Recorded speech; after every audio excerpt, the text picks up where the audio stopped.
It's kick-off time here on Football Fives, and you will never walk alone as we head over to Anfield to discuss all things from the Kop, and at least for the moment, the best team in the country before my guest picks his ultimate Liverpool five-a-side team. I'm your host, Alex Kirkman, and I'm joined today by a man who I've known for a long time. He's the oldest player in our five-a-side team and made a spectacular return a couple of weeks ago after a long absence, only to last approximately 2 minutes prior to getting injured again. It's Baz Campbell. Baz, how are you, mate? I'm all right, thanks. Can I just add, it was 3 minutes, not 2. Oh, was it 3? Okay. Extra 60 seconds counts. Right, that's fair enough. Well, anyway, let's quickly discuss this injury because it was very sad to see, I must admit. It was your big return. We had one sub and you lasted less than 3 minutes, not 2, meaning that we all had to play a full game. What happened and how are you with it? It's better. Managing to walk around now. It felt like a gunshot in my calf. Yeah. Back jogging, so hopefully I'm going to build it up and be back soon. I know. Well, we had a bit of a conversation just before recording, didn't we? You were debating whether it might be the end. It could be, because I think the intensity of five-a-side, the sprint, is possibly what will do it, but I'm going to try. Well, we've had a few people on this series. Jiggy's the other one. I think he's counting down his day. I think we're going to be walking football, aren't we? We're going to be doing walking football within about 3 to 5 years. Yeah, but I do think, given our ages, we've done well. We have done really well, yeah. We have done really well. So we're playing kids who could be our kids. Yeah. They could generally be our kids. Yeah, we are. I mean, what's the average age of our team? About 42. Yeah, 42. And we're playing teams where the average age is about 19. It's really hard, really hard. Right, okay, so we're here to talk about Liverpool, and as far as I know, you're a local lad, so I assume it were your parents or other relatives that got you into the Reds. How did you get into Liverpool? It's my dad. Dad's from Liverpool, born in Highton. He originally actually went to watch Everton with his friends. He's always told me this story. Went to watch Everton. It didn't do it for him. And he decided with one of his friends, let's go off and watch Liverpool. And he said as soon as he went in there and watched the match, he said that was it. His passion was there. Yeah. And it's gone through with my brothers, myself. Nice. Unfortunately, it's not gone through to my kid, which it's a bit of a struggle there. Yeah, we were talking about that earlier. He's not picked up football, has he? No, he's just not interested in it. It's one of the things, isn't it? Yeah. Unfortunately. Yeah. He might do when he gets a bit older, maybe going with his mates, and he might still have that time to go to watch, go and take him to the football. You never know. Well, I don't think it helps. Like I say, when he goes to Liverpool, they don't score. Right, yeah. So I'm kind of glad he's not going at the moment. Yeah. It helps. Yeah. I mean, it's understandable, though, with regards to changing alliances from Everton to Liverpool. I mean, like I've said on the other show, I've done an Everton show with Danny. I've never actually been to Goodison Park, but I've heard that it is a bit of a dump, and obviously they've got this new stadium that they're building at the minute. But I have been to Anfield, and it is just an iconic stadium. It is an iconic stadium, and I remember hearing the Kop singing, and yeah, it's incredible. It is. There's nothing better than listening to walk alone. When they say stand up on your back, it is. Yeah. It does that for me. It always has done. Yeah. And it still does. Yeah. It doesn't change. And when the Kop's singing, it's even better. Yeah. Right. Okay. So, what are your favourite memories then in Liverpool? I mean, you've got quite a few to choose from. First ever game was 1987, Leicester in the League Cup. Liverpool-Leicester. We won. When was that? Sorry. 87. Yeah. We won 4-1. Steve McMahon scored a hat-trick and Kane Dalglish scored. I couldn't tell you the Leicester scorer because I wasn't bothered about them. Yeah, fair enough. What do you know? This is the second time. This will be the third time you said it. When was that again? 1987. 1987, right, okay. It's the third time that you said that. Oh, it was 86? It could be 86, actually. 86, 87. Yeah, it was one of them. Right, okay. Because we went to the League Cup final against Arsenal in Wembley. I think that was 88. Right, okay.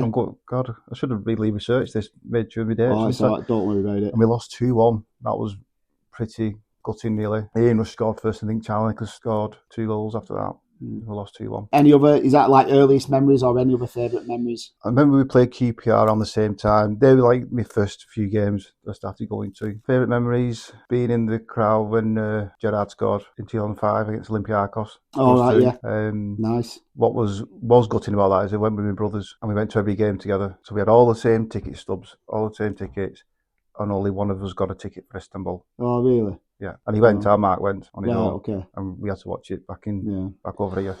So that's a bit gutting. Yeah. I mean, that you could probably go down for a worse moment, but /best moment. I mean, that's probably one of the best moment in Liverpool history, or one of them at least. Yeah, Istanbul. I think Liverpool fans are fortunate because it's like a roller coaster watching Liverpool, because they can be so good and they give you so many highs. Yeah. You know, Dortmund 4-3, Barcelona 4-3 or 4-0, but then over the actual two legs 4-3. I can't explain it. It's just it's amazing being a Liverpool fan. For me, I just love it. Yeah.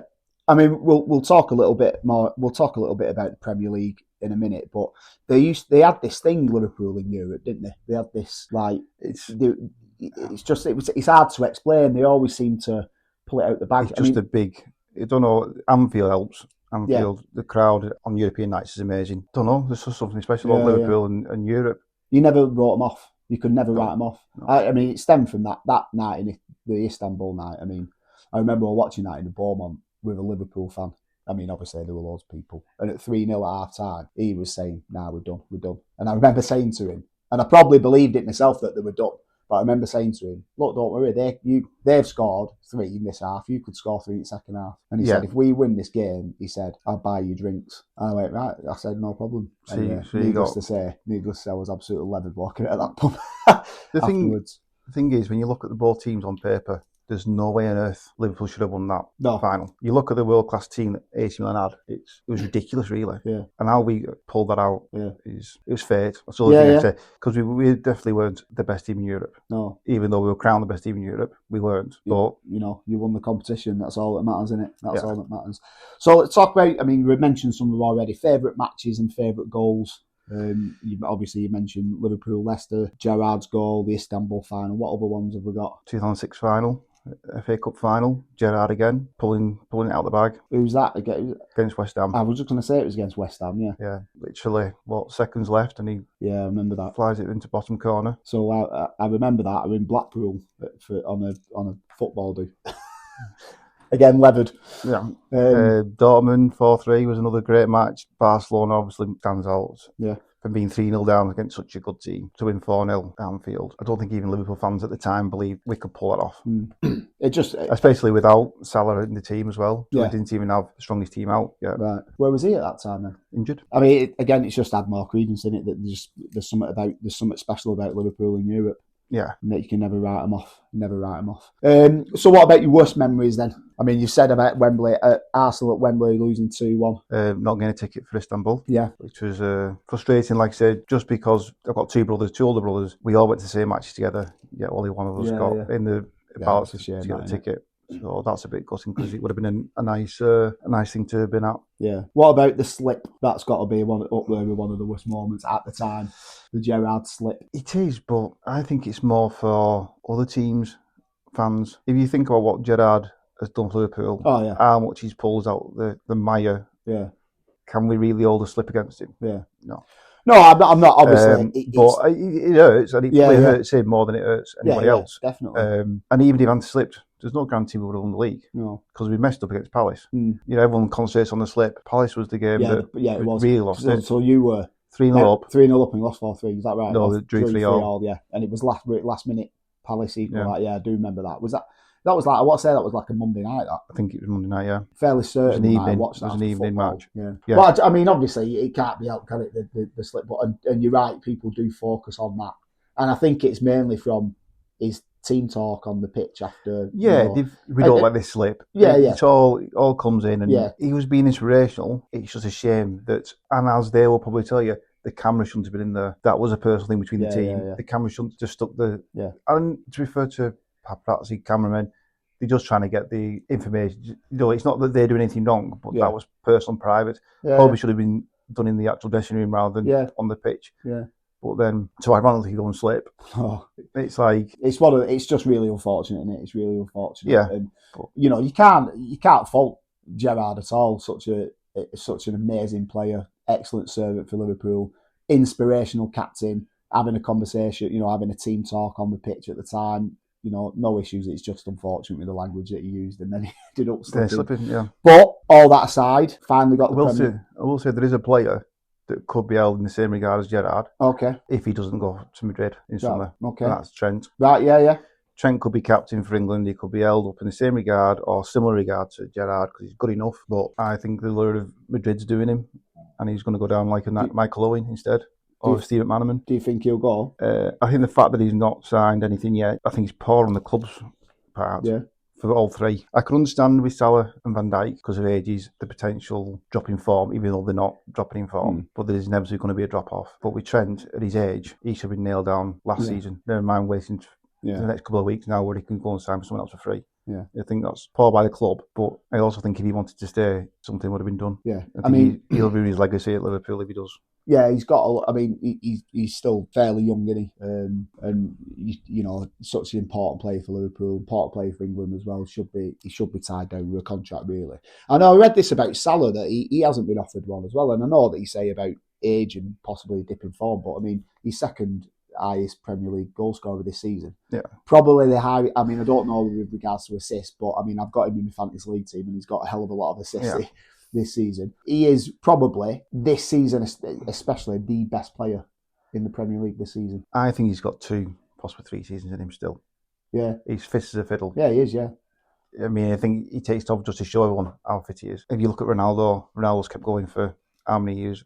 I think Salah's that fit now, he could do the same. He's not injured that often. Like I say, from a business perspective, you can understand that they're thinking there's going to be a drop-off in form. He wants big wages. Yeah. Is Liverpool's wage structure built to pay the wages? And it's probably a standoff between all three. Is they'll probably won't pay the same. Yeah. And can Liverpool pay the same money? So can they pay him 350 quid a week? 350 grand a week? They'll pay that. Can they pay 350 grand for 3 players every week? Yeah. Does the wage structure can it hold it or not? Yeah. We don't know because we don't know whether they did performance. I know people have spoken about doing performance based. Yeah. So his basic is lower, performance based higher. So he keep producing, doesn't he? Yeah. So with them 3, right, let's say that you are in charge of Liverpool. With them 3, I'm going to assume that you'd tie Trent down first, then maybe Salah, and then Van Dijk. Or would you try and get, if you had to put them in an order of who you'd want to keep? I kept, at the beginning of the season, this will go against the grain, probably for all the Liverpool fans. I would have said Salah could go in the summer, because towards the end of last season, he was poor. Yeah. But obviously he's proved me wrong now, because he's fantastic again. Yeah. But he had come back from injury, so maybe he just didn't come back to full fitness. If I had a choice, if you're looking at monetary value, Trent should be nailed down, because if you decide to sell him, he's got his prime years ahead of him. Van Dijk, he can still play for another 2-3 seasons. I mean, because he's that type of player that positional, understands what he's doing. He could still go. I mean, you look at Thiago Silva. How long did he go for? Yeah. At the top. Yeah. Top of his game. Van Dijk can do the same. So thinking level of importance, probably Van Dijk. Oh, okay. Only because I think he can do that for another 2-3 seasons. I'll say Trent. I want all 3 of them. Basically, I want all 3. There's no easy answer because no, he's the wreck. I mean, what a conundrum to have. A difficult I think one. if you tied Salah down to 3 years, you could potentially get monetary value back from Saudi. Yeah. Further down the line. So some of it will be a business decision. For Liverpool fans, it's a performance decision, which means all 3 of them get signed. Yeah. So there's I didn't really give you an answer there. No, not really. But do you know what? We'll take it. You want all 3. Right, okay. And finally, I think it's safe to say that the majority of Liverpool fans were gutted when Klopp left the club and didn't know how you would cope. But to be fair, you're coping pretty damn well under Arne Slot. Currently top of the league by 9 points, and to date this show, we are less than 24 hours since an emphatic 2-0 home win against Manchester City. Now, this may be slightly premature, but I'm calling it now. And I think even at this early stage, I think the league is yours. You've got to be happy at the minute. Really happy, but it's premature to say the league's ours. There's going to be a dip. City are having their dip now. Arsenal are having their spectacularly. Arsenal having their dip. There's inevitably going to be a dip come. I will stop deal with the dip. Is what. Hopefully, he'll deal with it fantastically well and run away with it. Yeah, I mean, I know that I am premature with saying that, but I just cannot see him giving up that lead. I've seen, I've watched quite a bit this season, and I've watched City as well, and at the minute it is night and day. I mean, I looked at a stat just before, I think it might have been just after half time yesterday, and City had 1 shot off target, and Liverpool had, they were in double figures. I think Liverpool could have been 4-5-0 yesterday. Yeah, I mean, it was incredible. It is incredible, and I can't see. I think City will struggle this season. I think they'll struggle getting it back. Maybe Arsenal, I think, they're a tough team to beat, Arsenal. I've seen them a few times this season as well, and they've got a way of playing. Some people don't like it, but it is what it is. But the confidence that's oozing around Anfield at the minute, I just cannot see. I think that they will have a dip. Of course, they'll have a dip, but I cannot see that dip be lasting 2-3 games. Well, winning's infectious, isn't it? Yeah, of course it becomes is, habit, and that's great at the moment. I think most of the fans don't like being cocky or confident about it. Yeah, no, and that's fair Inside, enough. We're happy. Yeah, naturally happy. Yeah, of course. Did we think that Slot will come in and do as well as, or take over from Klopp and do this? No way. But he inherited Klopp's team, and I think Liverpool did really well in the recruitment because Slot's style was very similar to Klopp's. Yeah. So instead of having to change a whole team around, you're just changing fine details rather than a manager coming in and saying, right, well, I need 3, 4, 5 players because I want to play this way and I need them. These don't work in my system. So instead of going for Amarim, which we were linked with initially, and Alonso, which I think Alonso was the favourite at the time. If he'd have come, we'd have had him. But they've gone for Slot because of the style of play. Yeah. And they don't have to change too much. No. And it's proving that it's working well. Yeah, definitely. It's almost like it's Shankly era taking over again. Klopp being your Shankly, Slot being your Paisley. Although it's very early to call him Paisley. Yeah. Very premature, that bit. But do you know what I mean? You see the cycle, you think, oh, could it be? Yeah. Boot room all over again in a different way. Like I said, I just think there is something special about Liverpool at the minute.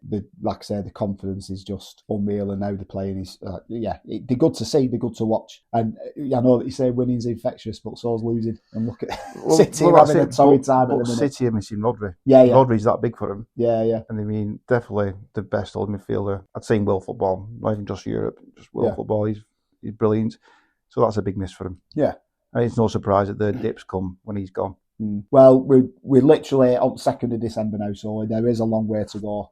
Who knows what Christmas is going to be. You don't win the league at Christmas. Well, we'll see. You can, if this time, not this time next year, at the end of the season, I might be apologising to all the listeners, all the Liverpool ones that think that had faith in me saying that you're going to win it by Christmas. Well, I know, I can't remember what season it was now, when we were about 7 points clear at New Year, and we played City, lost, and they went on to win the league. And we had a good lead at the time. Yeah. I can't remember which season it was. It's about 5 years ago now, I imagine. Right, okay, so that's the end of the first half. It's now half time, which gives me the opportunity to plug the show. Come and follow us on Facebook and Instagram. It's Football Fives, and make a comment on Liverpool FC and on the team that Baz is going to submit in the second half. Also, rate and review the podcast on your podcasting app of choice. Give us a 5-star review, be greatly appreciated. And also subscribe so you can see when the next episode drops. So the first half's done. Let's get straight on to the second half. Baz's ultimate Liverpool five-a-side football team. So the rules are quite simple. You must have at least one goalkeeper, one defender,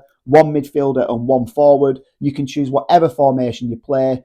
You must pick one sub, which can be any position, and they must have played in your lifetime. So you've either seen them play live or on the TV. You cannot pick, for example, Roger Hunt. Understood? Well, I'm not old. Well, it's funny you should say that, because when I was thinking about old, I always stick in an old player there with the teams, and I was actually thinking, right, who can I pick? And I thought the first person that sprung to mind was Alan Hansen. So I thought, well, it's got to be Alan Hansen. And then I looked, and he retired in 1991. Yeah. So I thought, he's seen Alan Hansen play, so I had to go even further back. So that's why I went for Roger Hunt. So, yeah, is that all understood, mate? Yep. Right, okay, so how have you picked your team? Have you gone for your favourite or have you gone for the best? It's hard because it's spoilt for choice. Yeah, definitely. We've had that many good players. So I've had to go for what's current. Like I said, there's a lot of... So you start off with a keeper. Right, okay. You've got Grobler, you've got Reina, Dudek, Champions League. But for me, I'd have to go with Alisson. Probably because everything he's doing is fresh in memory. And he's phenomenal. Yeah, he's good. He is.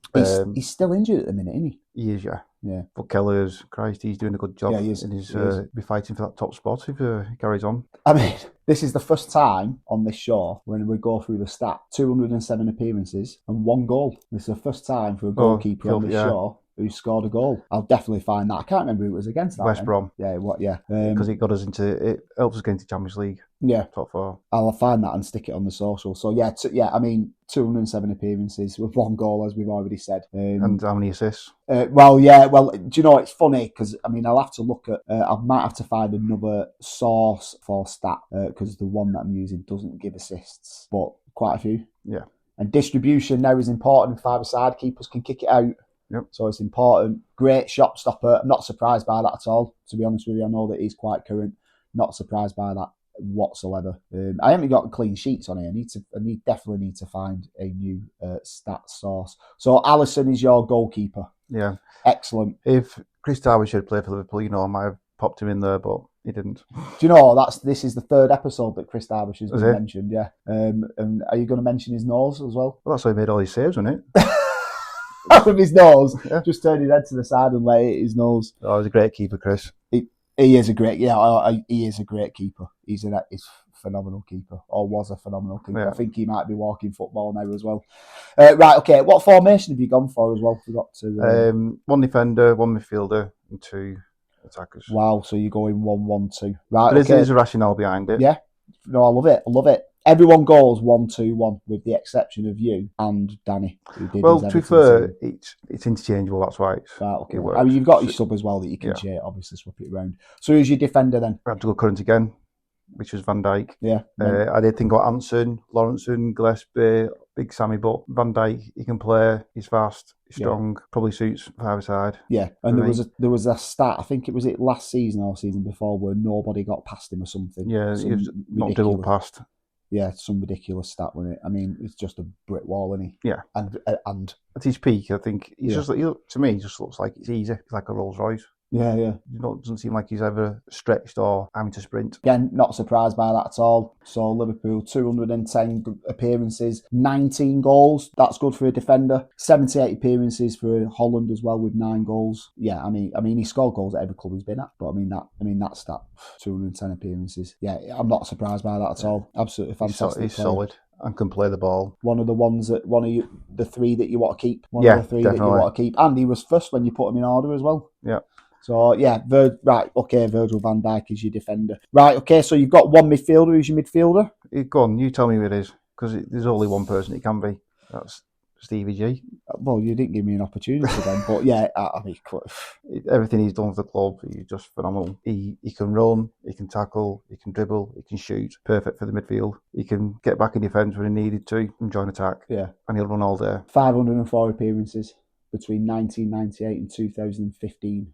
120 goals. He went to LA Galaxy for a year, but he's Liverpool. And you know what? He wouldn't have done if it hadn't been for Brendan Rodgers. No. And he would have stayed and even under Klopp, which would have been nice. Yeah, but it's done. Yeah, phenomenal player. He's not really. There's a bit of a trend, isn't there, with managers? He's not really. I mean, I don't know how he's doing. He's currently manager of El Atafak. No, he's not been sacked. Did I not read somewhere recently he's been sacked? I'll double check that. I might be wrong. Let me check that. I think he's still there. Might be wrong, but I think he's still there. But I mean, when you think of Liverpool, you just think of Gerrard. He'll have a statue. Yeah, do you think? I think so, yeah. Or at least a stand named after him. Yeah, no, he's still there. He's still there? Yeah, he's still there at the minute. Must have dreamt it.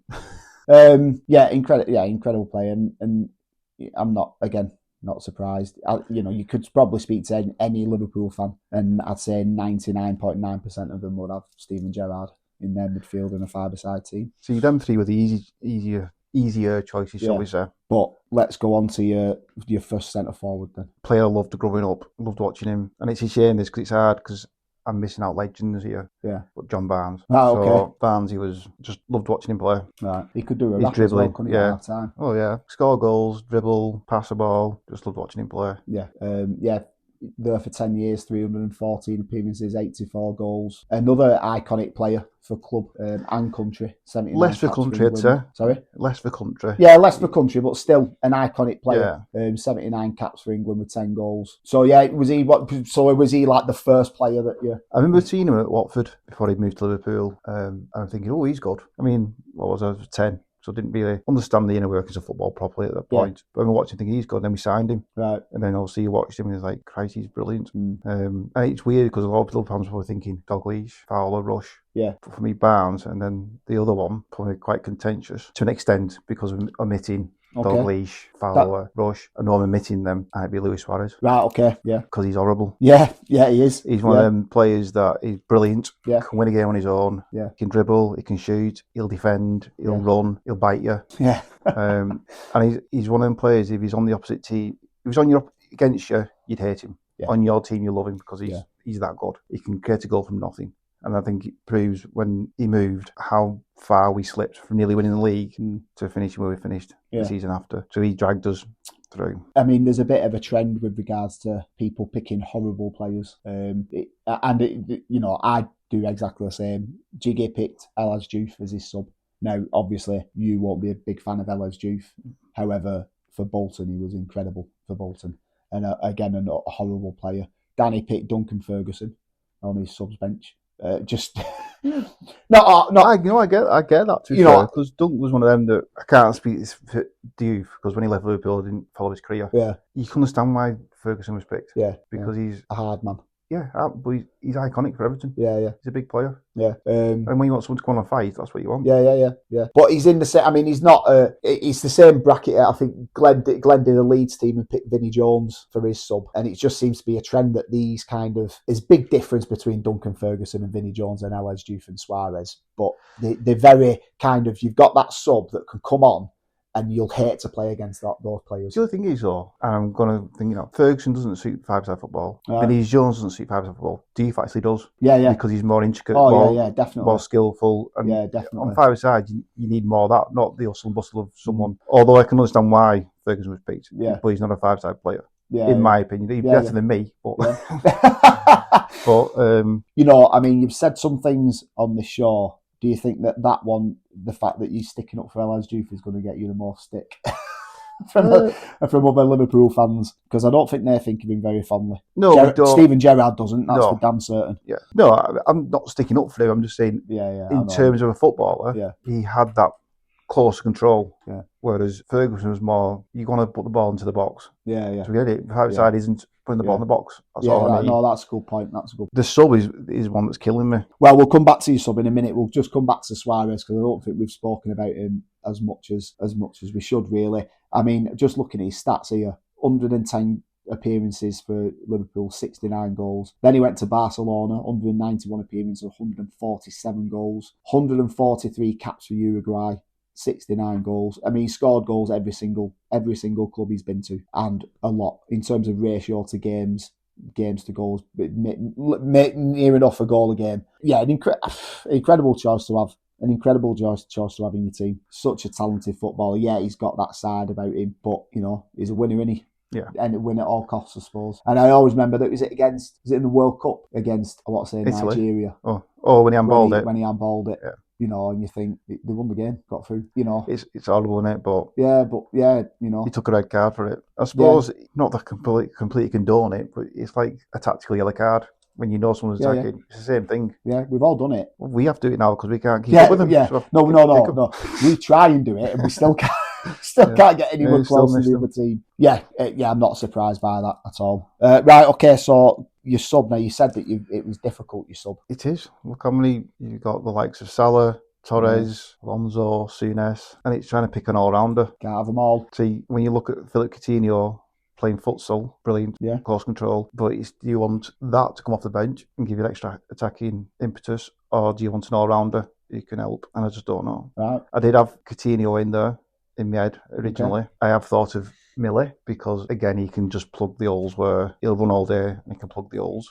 Yeah. He can defend, he can attack, he can do the midfield and pass. Then you can go back and go to Souness. I just don't know. But again, it's omitting the likes of Dalglish, who's phenomenal. Well, let's have a look at some of them in terms of stats and see if that makes your mind up a little bit. So, Philip Coutinho, first person that you said, 152 appearances, 41 goals, got over 5 years, scored goals for Barcelona as well when he went there after, scored goals everywhere he's gone. Who else did you say? I'm only thinking in the terms of, like I just discussed with Ferguson and that, is five-side players. Yeah. He would suit five-side rather than it be, because you're picking a five-side team, you're picking it to win, not you're picking on players because you love the players. Yeah, some people do. Some people pick them favourite or best or mix both. Let's have a look at Kenny Dalglish. He'd be a good five-side player, Kenny Dalglish. Footballer. 355 appearances, 118 goals. Who else did you say? I can't remember who else you said now. Millie as an all-rounder. Graham Souness. I mean, Yeah, James Milner, 230 appearances, 19 goals. Yeah, he's at Brighton, isn't he? Yeah, he's just an all-rounder. Yeah. I do think, it's not, do you know what? It's not a bad shout, that, because he could, with your team that you've got, that is quite attacking, and he could do a bit of both, couldn't he? He could do everything. Slot into that midfield. He can play defence as well, so if Van Dijk Van Dijk isn't getting knackered. But he could do it, he's played at full-back before, so he could do a small job in defence. He might be your best shot there, I reckon. Graham Souness, let's have a look at Graham Souness. 247 appearances, over 6 years, 38 goals. He was a monster midfielder. Yeah, another midfielder. So, yeah, it's a tough choice. I'm going to go heart over head. Right, okay. On this one. Go on. Because I think Kenny has to be in there. Right, okay. I'm going with Kenny. And the fact that Van Dijk won't get injured. Yeah, I mean, you've got Van Dijk in your team. He ain't going anywhere, is he? No. Right, yeah, so Kenny Dalglish. I've struggled with that. Another Liverpool legend. Yeah, like I said, he's only played Celtic and Liverpool, 204 appearances for Celtic, 111 goals, 355 appearances for Liverpool, 118 goals. Scored for country as well, 30 goals over 102 caps. A legend. A Liverpool legend, a football legend, not even a Liverpool legend, a footballing legend. He's too good not to have in there. He's too good not to have in there. An icon. Sport for choice, really. 2006, okay, here's something for you. 2006, Liverpool fans voted him top of 100 players who shook the Kop. So voted one of the best players of all time. I think you'll be all right with that. So are you happy with that then? That's your 5-a-side team that you're submitting? Yep. Right, okay then. So, just to recap, Baz Campbell's 5-a-side team is in goal, Alisson. Defence is Virgil van Dijk. Midfielder is Steven Gerrard. Centre forward, John Barnes. Second centre forward is Luis Suarez. And your sub is Kenny Dalglish. Yeah, that's a good team. Happy with that? Yep. Right, fantastic. So we're now into extra time. So before the final whistle, just want to thank my guest Baz today. It's been an absolute pleasure, mate. And I will say as well, I did have somebody else lined up to submit a team for another club, and he couldn't make it, unfortunately. So it was kind of a last-minute substitution, really, from Baz. So you mean I'm second choice? Sorry? Thanks, Al. No. We've been through this. But yeah, no, I appreciate you. I appreciate you stepping in, and I appreciate having a chat with you and sorting this out today for me. No worries. Finally, I'm going to ask all my guests to pick the closing music for the show. So what song are we playing out to today? You're going to Walk Alone. Well, I could have put my pension that it was going to be that. Right, no problem. Okay, so that's it for today. Thank you so much for listening, and follow the page on Facebook and Instagram. Leave a comment if you agree or disagree with any of Baz's choices. I shall see you again next time with a different guest and a different 5-a-side team. I've been Alex Cookman. This has been Football Fives, and that is full time. Take care. Through a storm, hold your head up high, and don't be afraid of the dark.